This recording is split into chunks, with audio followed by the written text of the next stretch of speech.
Well, well, well. I see we have visitors. Sergeant Nicholas Angel, Sanford Police Service. My, he is tenacious, isn't he? I'm arresting you under suspicion of conspiracy to commit murder. Oh, come, Sergeant. You should be ashamed. Calling yourself a community that cares. Oh, but we do care, Nicholas. It's all about the greater good. The greater good. How can this be for the greater good? The greater good.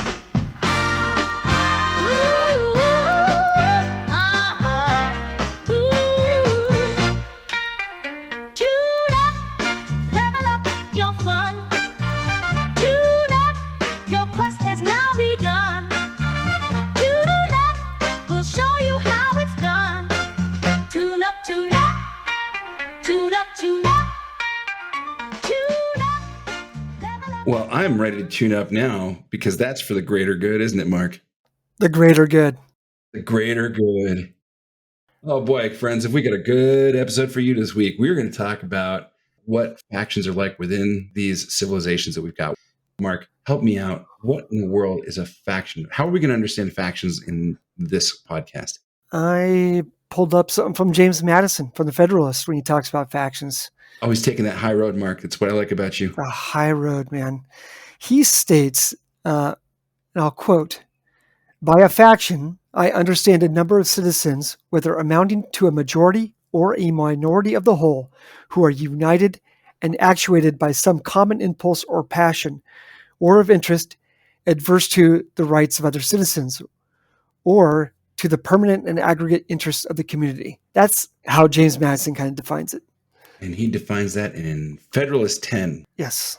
So factions essentially then are groups within a larger group, right? So there's a parent group. You might say your country or your government or your religious institution. There could be lots of different things. Usually power's involved though, right? Yeah, like if you have your high school band, the drum section could very well be its own little faction.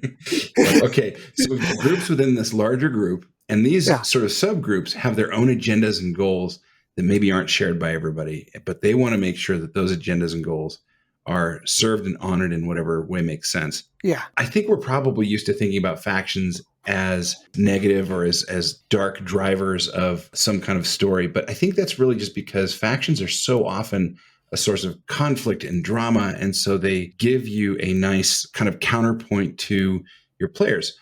We're going to discuss in this podcast all kinds of different factions, the good, the bad, the gray. But let's start as we always do with the implications for your characters. So factions for your characters are like compass directions for your character's moral journey.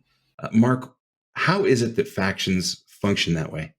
Well, I think factions, because they are kind of pulling characters in ideological directions, whatever their stated purpose is, they're going to present all sorts of interesting ethical and moral dilemmas to your players. I mean, how are they going to respond when they are maybe pulled into a direction that could be a little bit in the gray area? When factions meet your characters, those factions are going to say, are you with us? Are you against us? Will you help us? Will you harm us? Will you do us this favor? And your characters, their responses will frame your character's moral choices. Are we going to help the Rogues Guild? Are we going to honor the wishes of that Paladin's order? There's so many different kinds of choices that could be presented here. They have a lot of tools in which to operate to kind of do that. And it just kind of depends on the type of faction that you want to present in your game. But they could tempt you, they could scold you, they could threaten, they could bargain, coerce, seduce, enrich, impoverish. They could do all sorts of things to kind of get you to kind of bend to their will. So it's not just they're going to present choices. They're going to work on your characters to influence your characters to operate those choices. And frankly, friends, remember, we're talking about you, the GM. You're the one that's going to come up with these factions. So you're going to need to think about what is it that these factions are about. We'll talk about how to make the most out of them soon. But it's not all kind of work and input. What's great about factions is they're a resource for you too. Mm-hmm. They will provide you with all kinds of NPCs, all kinds of great story hooks, all kinds of stuff to supply your story with the things you need to really move it forward. We'll talk more about story in a moment, but Mark, I think it's time for us to get into some examples. You had one that you really thought was sort of a signature example. I think it's probably a good example here. Yeah, I was just thinking in a Dungeons and Dragons Honor Among Thieves film. Better than I expected. I'm not going to lie. I've had a great time at that movie. No, it was a lot of fun. Yeah, yeah. Particularly when you go back to the original one back in or not the original one, the one back in the 90s that we were subjected to. Oh my God. But anyway, let's not What go movie? I don't remember a movie back then. There was no Dungeons and Dragons movie back then. there. Your therapy worked.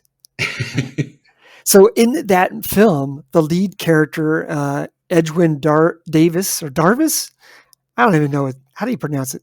I pronounce it Chris Pine. Okay, well, Chris Pine, he's playing this character, and he's kind of like, if you remember, he was kind of torn between the Harper's agenda and his kind of natural inclination toward skullduggery, tomfoolery, and stealing, essentially. He was a roguey type character, right? He was a Yeah. bard technically, but definitely on the roguier side of most bards. So you'll notice that faction provided almost like a moral obstacle in his way. It's a compass point. Yeah, and he was fighting against this faction, but the end of the film kind of showed that you can reconcile the two. The two were kind of reconciled in a way that he was able to kind of be who he was, but also serve the Harpers. Very good. No spoilers. We're not going to spoil it for you, but yeah, go watch the movie. It's a good movie. Yeah. I think of other examples too. Like for example, in the Nolan Batman movies, Batman Begins, there's this moment where he goes and he's been training with the League of Shadows and he's right at the end. And is he going to kill this criminal and complete his training? And again, he's got to make an important moral choice that then defines that character. In summary, factional influences are going to help your players define their characters' values. So giving them a richly detailed set of factions to kind of play off of is going to be really powerful. Now, that's how factions influence characters, and that's some of the stuff we're thinking about there. Let's talk about story. Mark, tell me about how factions help with story. Well, they can potentially drive your story forward, providing support for an opposition to the characters or for the characters. I mean, it just depends on which way the characters want to go. But these are going to be drivers of some of these storylines.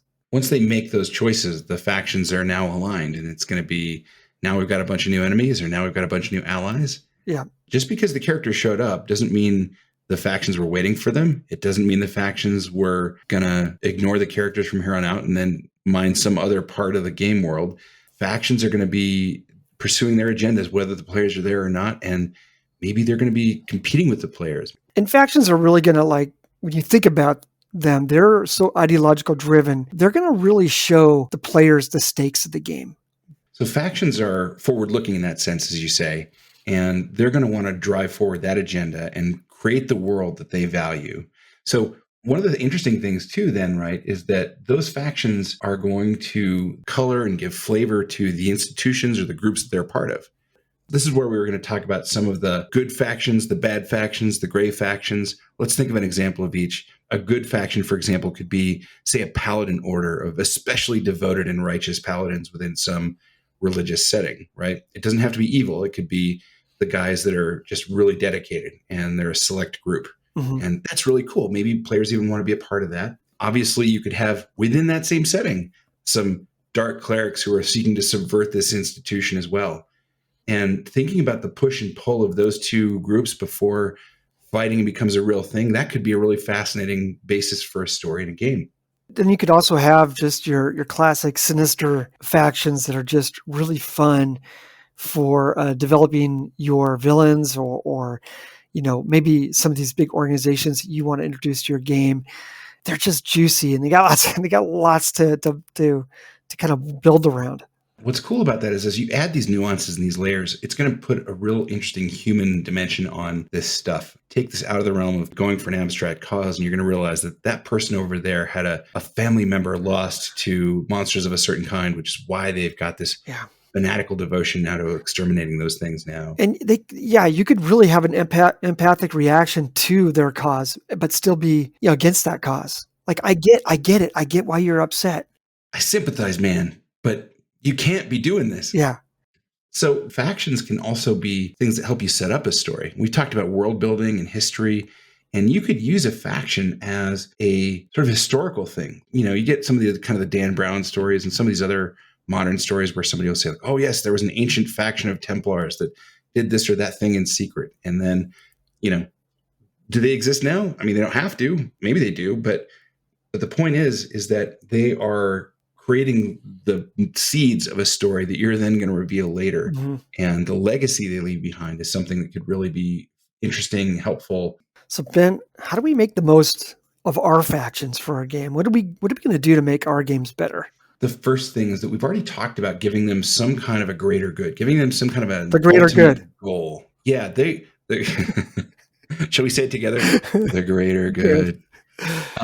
So we have to give them some kind of a goal. It's got to be a clear goal. It's got to be something that's achievable, comprehensible. Give them something to do, and then what's cool is you don't actually have to reveal that to the players up front. Yeah. If it's a secret society, especially, or even if it's not a secret society, it may have secrets nonetheless.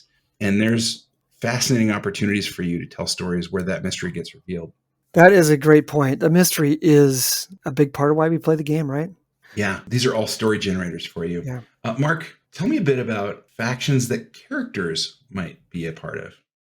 I mean, they could very well be a part of a faction. I think of the classic one is like a guild. Maybe you're playing with a gnome tinkerer's guild, or you got your, of course, criminal guilds. Things that we see in lots of Dungeons and Dragons games are pretty common. Giving your players the opportunity to lead or organize guilds is almost like giving them their own stronghold or base. It's giving them a set of followers. It's giving them a way to bring their characters' ideology and perspectives into the world at large.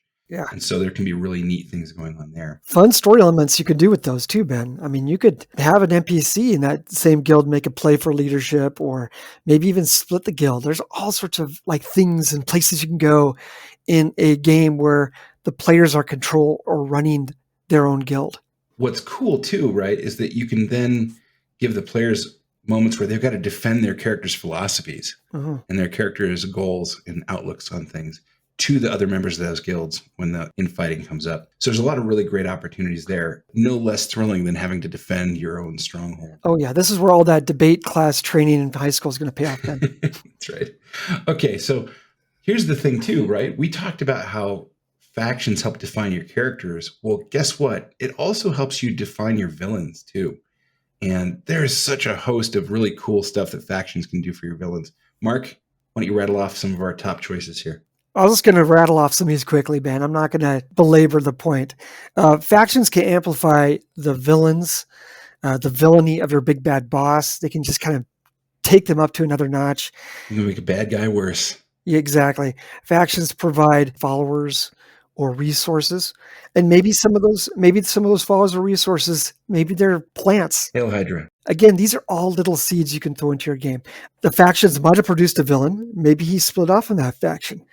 Maybe his ideology was too extreme for a group that already had a pretty extreme ideology. What, they kicked that guy out? He must be really bad. Yeah. Also possibly, though, right, the faction might be the target that your villain is trying to exploit. It could be that the villain is working on owning a faction and stuff. So remember, it doesn't have to be that the villain owns the faction. It has to be that the relationship the villain has with the faction, just the way that the relationship that heroes have with factions, is something that lets you add layers to that villain, lets you enrich the way that villain interacts then with your players.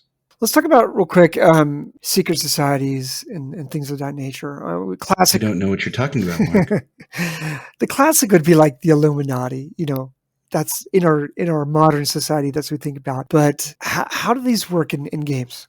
One way to think about it is that a secret society is something that exists because you remember when we were talking about factions, we said that there's subgroups within this larger group. Mm-hmm. Well, if that larger group was aware of that smaller group and being aware of it, it would just crush it. In that case, the faction would have to be secret, right? That's how you get secret societies.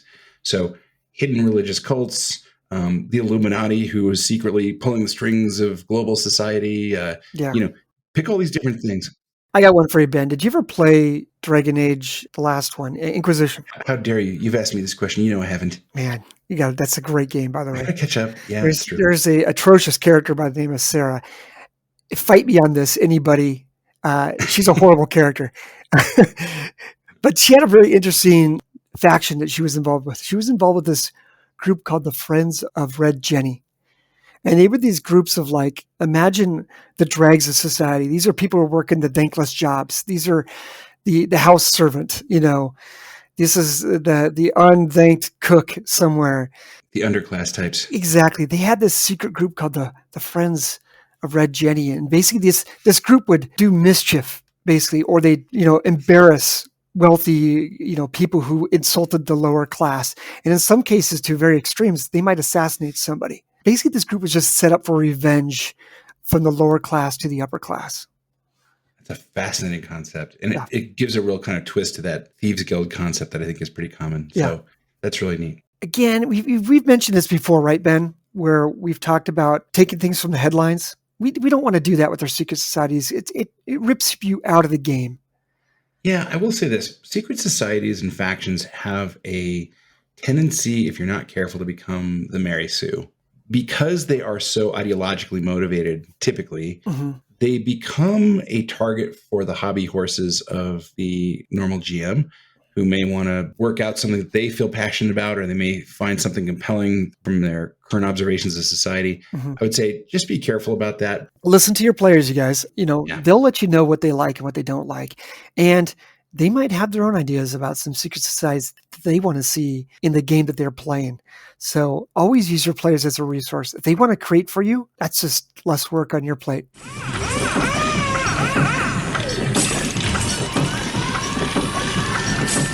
Well, okay, I think we're going to get to our tune-up segment now. We have a really interesting, we're going to stand this one on its head a little bit, Mark. Today we're going to tune ourselves up.